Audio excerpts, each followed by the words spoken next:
जप के प्रकार और कौन से जप से क्या होता है जानिए। श्री गुरु से मंत्र दीक्षा लेकर साधन मंत्र का जप आरंभ करें। जिनके लिए सुविधा हो वे किसी एकांत पवित्र स्थान में, नदी किनारे अथवा शिवालय में जप करें। अपने घर में भी जप के लिए कोई रम्य स्थान बना सकते हैं।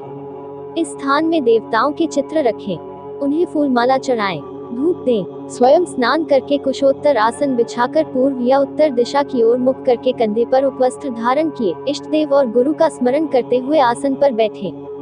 जो नित्य कर्म करने वाले हैं वे पहले संध्या वंदन कर लें, तब प्रातः काल में सूर्य नारायण को नमस्कार करें, पश्चात देव पूजन करके नित्य पाठ कर लें। जब माला हाथ में लेकर जप आरंभ करें तो मेरु मणि का उल्लंघन न करें। अपनी सुविधा देखकर जप संख्या निश्चित कर लें और रोज उतनी संख्या पूरी करें और वह जप अपने इष्ट देव को अर्पण करें। इसके पश्चात अपने इष्ट देव के पुराण और उपदेश से कुछ पढ़ लें। जप के अनेक प्रकार हैं, उन सबको समझ ले तो एक जपयोग में ही सब साधन आ जाते हैं। परमार्थ साधन के कर्मयोग, भक्ति योग, ज्ञान योग और राजयोग ये 4 बड़े विभाग हैं। जपयोग में इन चारों का अंतर्भाव हो जाता है। जप के कुछ मुख्य प्रकार ये हैं: 1. नित्य जप 2, नैमित्तिक जप 3, काम्य जप 4, निषिद्ध जप 5, प्रायश्चित जप 6, अचल जप 7, चल जप 8, वाचिक जप 9, उपांशु जप 10, ब्रह्म जप 11, मानस जप 12, अखंड जप 13, अजपा जप और 14, प्रदक्षिणा जप इत्यादि। 1. नित्य जप प्रातः सायं गुरु मंत्र का जो नित्य नियमित जप किया जाता है वह नित्य जप है। यह जप जपयोगी को नित्य ही करना चाहिए।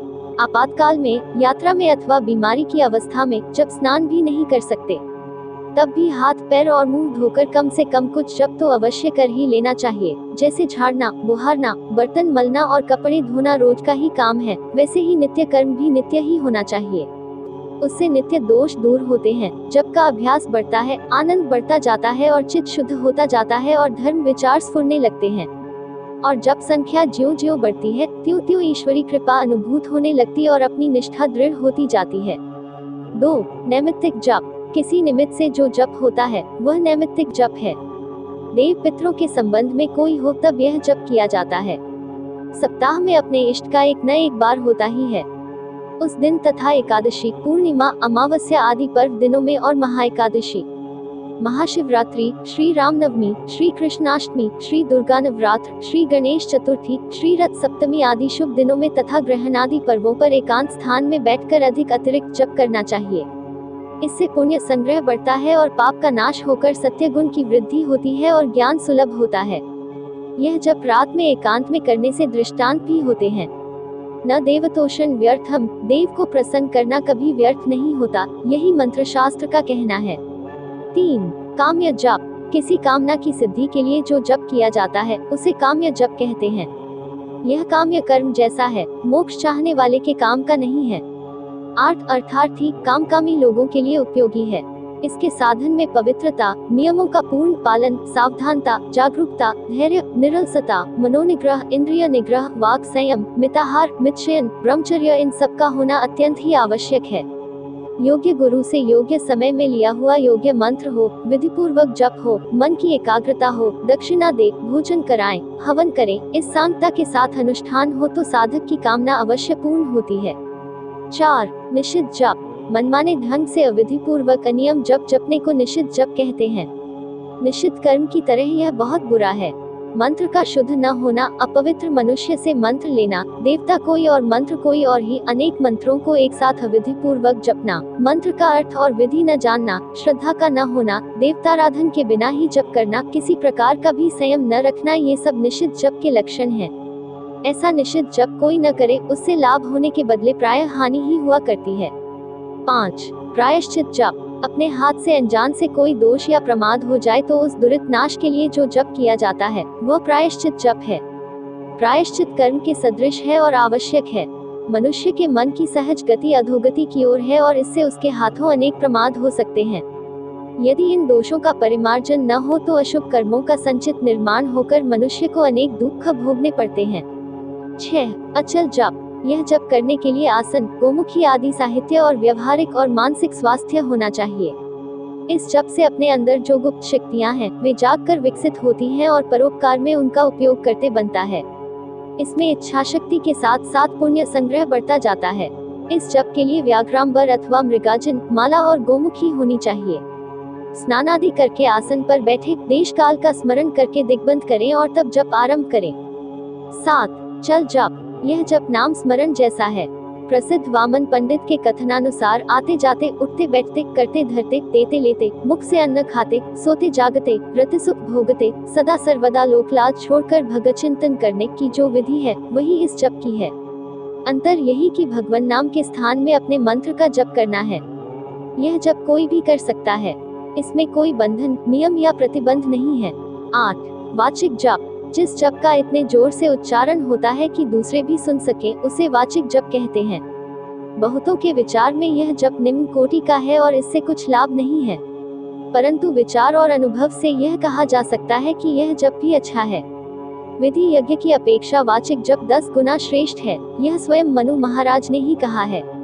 जपयोगी के लिए पहले यह जप सुगम होता है, आगे के जप क्रम साध्य और अभ्यास साध्य हैं। इस जप से कुछ यौगिक लाभ होते हैं। 9. उपांशु उपाय। वाचिक जप के बाद का यह जप है। इस जप में होंठ हिलते हैं और मुंह में ही उच्चारण होता है, स्वयं ही सुन सकते हैं, बाहर और किसी को सुनाई नहीं देता। विधियज्ञ की अपेक्षा मनु महाराज कहते हैं कि यह जप 100 गुना श्रेष्ठ है। इससे मन को मूर्छना होने लगती है, एकाग्रता आरंभ होती है, वृत्तियां अंतर्मुख होने लगती हैं और वाचिक जप के जो लाभ होते हैं वे सब इसमें होते हैं। 10. ब्रह्म जप। ब्रह्म के गुंजार की तरह गुनगुनाते हुए जो जप होता है वह ब्रह्म जप कहलाता है। किसी को यह जप करते देखते सुनने से इसका अभ्यास जल्दी हो जाता है। इसमें होंठ नहीं हिलते, जीभ हिलाने का भी कोई विशेष कारण नहीं, आंखें झपी रखनी पड़ती हैं।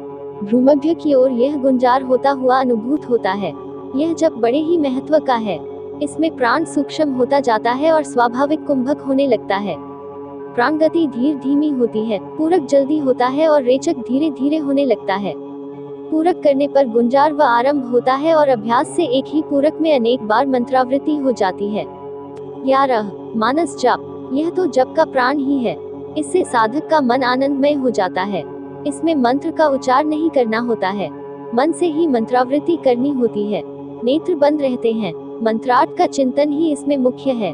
श्री मनु महाराज ने कहा है कि विधियज्ञ की अपेक्षा यह जप 1000 गुना श्रेष्ठ है। भिन्न मंत्रों के भिन्न भिन्न अक्षरार्थ और कूटार्थ होते हैं। उन्हें जानने से इष्ट देव के स्वरूप का बोध होता है। पहले इष्ट देव का सगुण ध्यान करके यह जप किया जाता है, पीछे निर्गुण स्वरूप का ज्ञान होता है और तब उसका ध्यान करके जप किया जाता है। 13. अजपा जप। यह सहज जप है और सावधान रहने वाले से ही बनता है। किसी भी तरह से यह जप किया जा सकता है। अनुभवी महात्माओं में यह जप देखने में आता है। इसके लिए माला का कुछ काम नहीं, श्वासोच्छ्वास की क्रिया बराबर हो ही रही है, उसी के साथ मंत्रावृत्ति की जा सकती है। अभ्यास से मंत्रार्थ भावना दृढ़ हुई रहती है, सो उसका स्मरण होता है। इसी रीति से सहस्रों संख्या में जप होता रहता है। 14. प्रदक्षिणा जप। इस जप में हाथ में रुद्राक्ष या तुलसी की माला लेकर वट, औदुंबर या पीपल वृक्ष की अथवा ज्योतिर्लिंग आदि के मंदिर की या किसी सिद्ध पुरुष की मन में ब्रह्म भावना करके मंत्र कहते हुए परिक्रमा करनी होती है। इससे भी सिद्धि प्राप्त होती है, मनोरथ पूर्ण होता है। शास्त्र अनुसार ज का अर्थ जन का रुक जाना और प का अर्थ पाप का नष्ट हो जाना। किसी भी मंत्र को बार बार जपने से कई तरह के चमत्कारी घटित होते हैं। आओ जानते हैं 5 चमत्कारिक फायदे। 1. बढ़ती एकाग्रता, मानसिक शक्ति। मंत्र का अर्थ होता है मन को एक तंत्र में बांधना। जब मन एक तंत्र में बंध जाता है तो व्यक्ति मानसिक रूप से शक्तिशाली बन जाता है और इससे एकाग्रता भी बढ़ जाती है। अच्छे विचार, मंत्र और भगवान का बार बार जप करने या ध्यान करते रहने से व्यक्ति की मानसिक शक्ति बढ़ती जाती है। मानसिक शक्ति के बल पर ही व्यक्ति सफल, स्वस्थ और शक्तिशाली महसूस कर सकता है।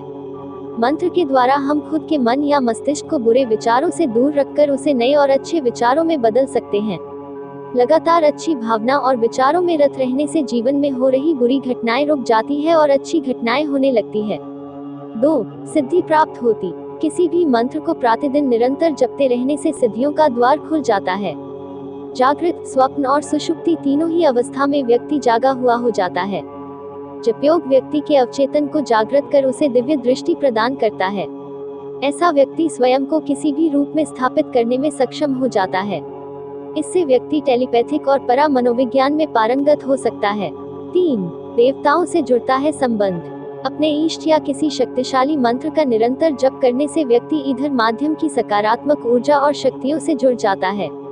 मंत्र से किसी देवी या देवता को साधा जाता है, मंत्र से किसी भूत या पिशाच को भी साधा जाता है और मंत्र से किसी यक्षिणी और यक्ष को भी साधा जाता है। मंत्र साधना भौतिक बाधाओं का आध्यात्मिक उपचार है। यदि आपके जीवन में किसी भी प्रकार की समस्या या बाधा है तो उस समस्या को मंत्र जप के माध्यम से हल कर सकते हैं। 4. सूक्ष्म शरीर को सक्रिय करते हैं मंत्र। निरंतर मंत्र जप करने से ध्वनि तरंग उत्पन्न होती है, उससे शरीर के स्थूल व सूक्ष्म अंग तक कंपित होते हैं। इसके कारण व्यक्ति का सूक्ष्म शरीर सक्रिय होकर शक्तिशाली परिणाम देना प्रारंभ कर देता है। 5. मिटते हैं शोक। जब व्यक्ति बहुत व्यग्र या चिंतित रहता है तो तरह तरह के नकारात्मक विचारों से घिर जाता है और पहले की अपेक्षा परिस्थितियों को और संकटपूर्ण बना लेता है। ढेर सारे विचारों से बचने के लिए किसी भी मंत्र का जप करते रहने से मन में विश्वास और सकारात्मक ऊर्जा का विकास होता है। इससे शोक और संताप मिट जाता है। यह व्यक्ति को मानसिक रूप से शांत कर देता है। यदि आप सात्विक रूप से निश्चित समय और निश्चित स्थान पर बैठक मंत्र प्रतिदिन मंत्र का जप करते हैं तो आपके मन में आत्मविश्वास बढ़ता है, साथ ही आप में आशावादी दृष्टिकोण भी विकसित होता है, जो कि जीवन के लिए जरूरी है। इन फायदों को पाने के लिए आप भी आज से मंत्र जाप शुरू कीजिए और हमेशा सुखी जीवन जिए।